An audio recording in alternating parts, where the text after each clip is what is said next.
Gibran dan Mahfud sempat terlibat aksi saling sindir saat sesi tanya jawab dalam debat Cawapres yang diselenggarakan pada 21 Januari 2024 di Jakarta Convention Center. Salah satunya saat Gibran melontarkan pertanyaan tentang greenflation yang merujuk pada kenaikan harga akibat peralihan ke ekonomi hijau. Assalamualaikum warahmatullahi wabarakatuh. Ketemu lagi dengan Samsul Air. Kayak kali ini saya mereaksi video atau debat yang dilaksanakan kemarin Minggu, ya, yang mana Cawapres ini berdebat. Kemudian ada beberapa hal yang patut kita soroti karena debat itu sedikit agak berbeda, ya, dengan biasanya. Ini mungkin apa? Kita ikuti video tanggapan dari Yeni Wahid, ya, selaku penasehat tim Ganjar Pranowo tentang tingkah laku Gibran dalam debat. Nanti kita ikuti, ya, kita komentari. Di sisi lain, Yeni menilai gimmick-gimmick dalam debat semalam akan mencontohkan etika politik buruk, terutama bagi anak muda. Ya, itu kan kesannya melecehkan sekali, ya. Menurut saya itu debat kalau dan nggak perlu seperti itu karena tokoh-tokoh yang ada adalah tokoh-tokoh yang sudah dianggap layak oleh publik untuk menjadi calon wakil presiden, dan sehingga adanya rasa saling hormat, ekspresi yang penuh hormat itu menjadi penting sekali untuk ada dalam debat malam ini. Nah, kalau kemudian sengaja untuk menjatuhkan, itu ya memang memberikan pelajaran politik yang kurang baik, terutama untuk anak muda. Tentu kita tidak ingin masyarakat itu menilai anak muda tidak ngerti rasa hormat, anak muda tidak punya etika. Nah, justru mereka yang merasa mewakili anak muda justru harus menunjukkan bahwa anak muda itu punya etika, anak muda itu bisa mengekspresikan dirinya dengan penuh rasa hormat kepada orang lain. Gibran dan Mahfud sempat terlibat aksi saling sindir saat sesi tanya jawab dalam debat Cawapres yang diselenggarakan pada 21 Januari 2024 di Jakarta Convention Center.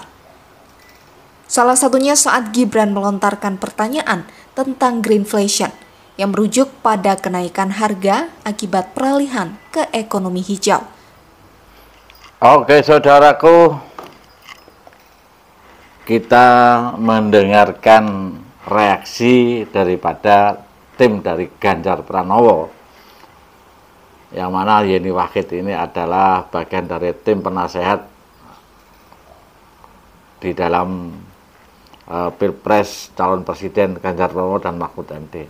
Nah, beliau menyayangkan sifat Gibran, ya. Kenapa seperti itu? Mestinya tidak perlu dilakukan, ya. Dan seolah-olah melecehkan Pak Mahfud MD. Tapi sedikit kita objektif, ya, kita objektif sedikit, kita kenapa Gibran melakukan seperti itu? Lah, namanya kita masyarakat di rumput paling bawah, tentu saja semua punya pendapat dan perbedaan. Beda pendapat itu biasa. Setiap orang menganalisa, pakar-pakar apapun, baik itu pakar komunikasi, ya, pakar tentang tujuan debat, atau pakar tentang pembangunan berkelanjutan dan lain sebagainya, punya pendapat masing-masing, ya. Jadi saya juga sebagai seorang kreator hari ini juga punya pendapat. Entah pendapat saya ini benar atau tidak, itu ya tergantung para netizen, penonton. Tetapi sedikit saya juga akan mengambil kenapa demikian, ya. Yang pertama, yang jelas Gibran itu tidak seperti biasanya, ya.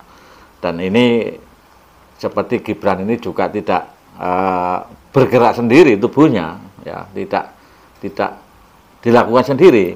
Kayaknya ini kan ada skenario, gitu loh. Kayaknya ada skenario, ya, seperti biasa, ada tim yang yang menyuruh seperti itu ya. Termasuk pertanyaannya. Ya, pertanyaan-pertanyaan itu muncul itu kan juga tidak Gibran sendiri yang membuat. Bisa saja ini juga dari tim.